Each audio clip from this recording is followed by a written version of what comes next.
Hello everybody, SGTSolj here, and back with How to Rust, and today we are looking at SGTSolj's double stacked wall base, and we're applying it to a small circle tower, and that is 2 layers of foundations. If you want to go bigger, you can.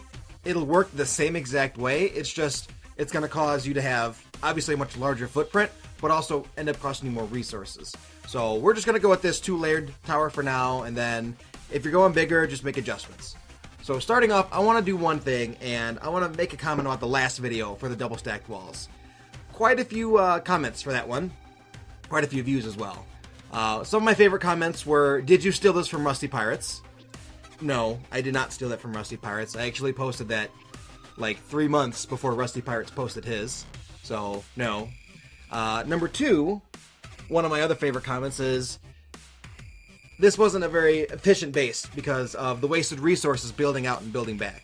There's a very good reason why you have to build out and back. And if you're using twig, it's really not wasting all that much. So, I mean, in the long run, yeah, you might end up wasting a little bit of wood, a couple hundred maybe, but it's really not that bad.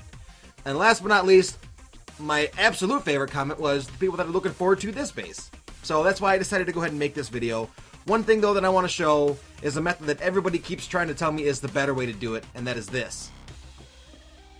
Watch. So you build out 2 foundations, right? And then you put a triangle on it.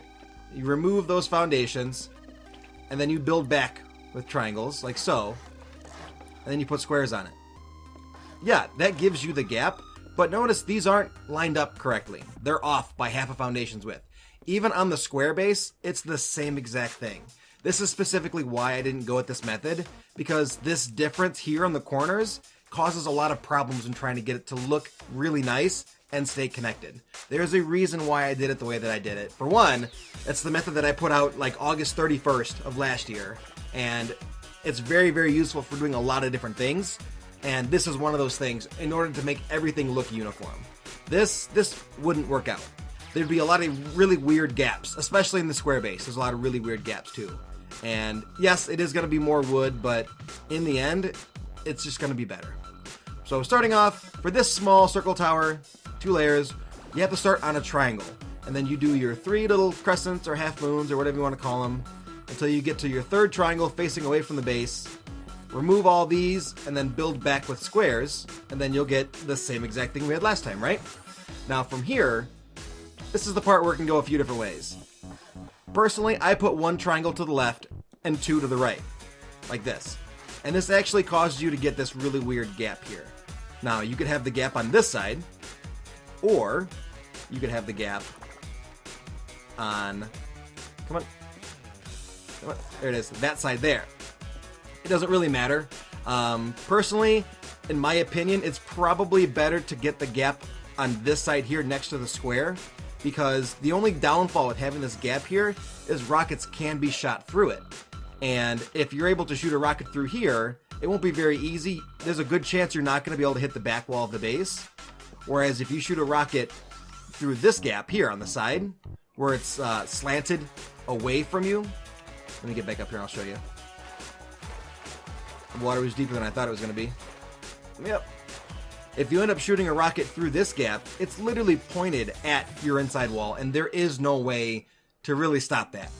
So what I'm going to do is I'm going to put some walls up. I'm going to show you exactly what I'm talking about, and we're going to shoot some rockets at this. So first and foremost, what I want to say before I do that is when you're building this, 1, make sure it's always in twig so it's easy to remove. 2, always make sure your foundations are at least stone. And 3, when you put your walls up, do not use sheet metal. And if you want to find out why, I'll show you in a sec. Okay, we have that stupid crosshair turned off now. We have our 6 rocket launchers, and our walls are all set up. Some of them are sheet metal, so I can show you why you don't want to use sheet metal with this design, and the rest are stone. So starting off, let's go over here.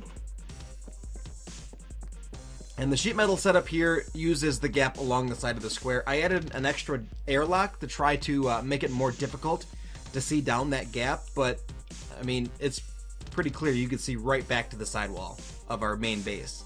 So we're going to shoot off 3 rockets back there. Now we'll shoot 4 rockets.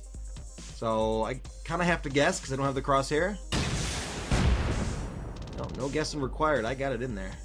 Oh, I think I hit the sidewall, the honeycombing on that one. Alright, and 4 rockets in. We did not lose our back wall, but we're close.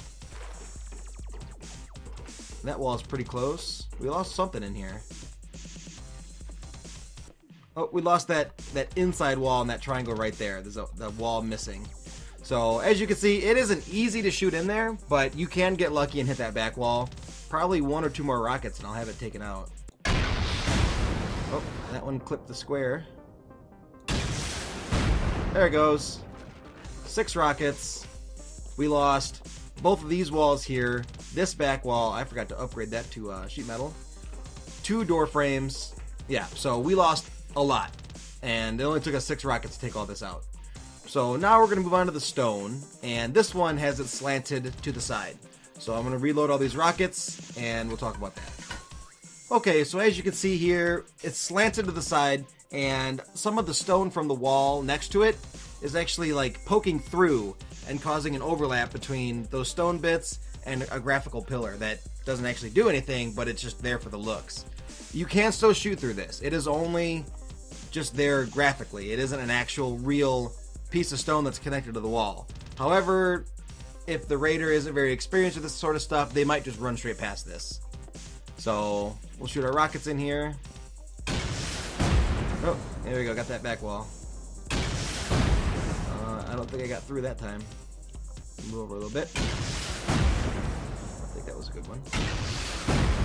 Okay, so we lost one of the side walls, it looks like. And I think that was our back wall. 5 rockets that time.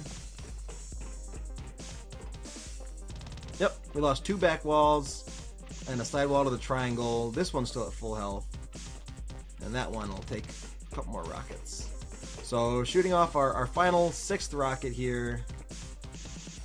What are these at? I don't want to get in the water. That's at full. And that's at full. Okay, so pretty much with this particular setup, it's going to take more rockets to get through it, but it still has the same weakness that the other one has. Right at the outside wall on that one. It's a little bit harder to see. However, it still has that gap that you can shoot through. So I'm going to reload the rockets one more time, and I'm going to show you what the stone looks like with the gap next to the square. Okay, all the rockets are reloaded, and as you can see, we're looking at the same setup as before with the sheet metal, except this time there's now a lot of coverage, where the corner of the wall just kind of sticks out and makes it a lot more difficult to see through. Still get the rockets in there, but for an inexperienced raider, they might just run straight past this, or they might end up shooting the side walls more than the back walls. So here's our 6th rocket. Oh, that's not a doorway. Okay, so that actually went all the way through. Look at that.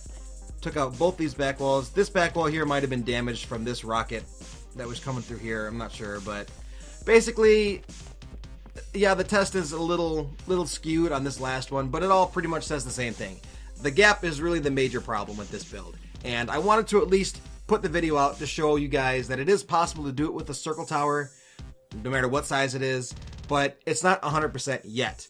And I'm going to be working on a way to hopefully get rid of that gap there. As I said, doing it the other way, like this, building out 2, and then coming back with triangles like this isn't the better way to do it, because it just creates more problems, and it might end up getting you more coverage, but you're going to have more overlapping walls to the point to where Face Punch might not let you put those walls in. See?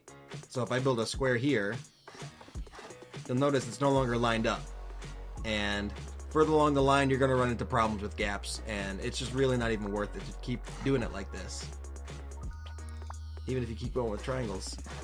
So what do you do now? You gotta go this way around? So anyway, that's pretty much it for this video. That one just indents into that portion of the base right there.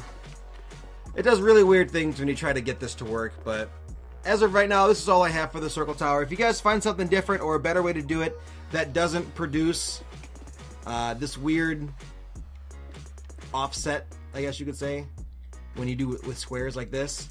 If you can find a way to produce something that doesn't cause this, or if it uses triangles, you know, it doesn't cause really weird things like different gaps like this, or you know, a bad offset on this side, please let me know either in a video comment, or you can join my Steam group and say, hey, SGTSolj, I've got something to show you, please add me and we'll talk about it, etc, etc, etc, and we'll get it sorted out. So SGTSolj, how to Rust, and we'll see you in the next How to Rust video.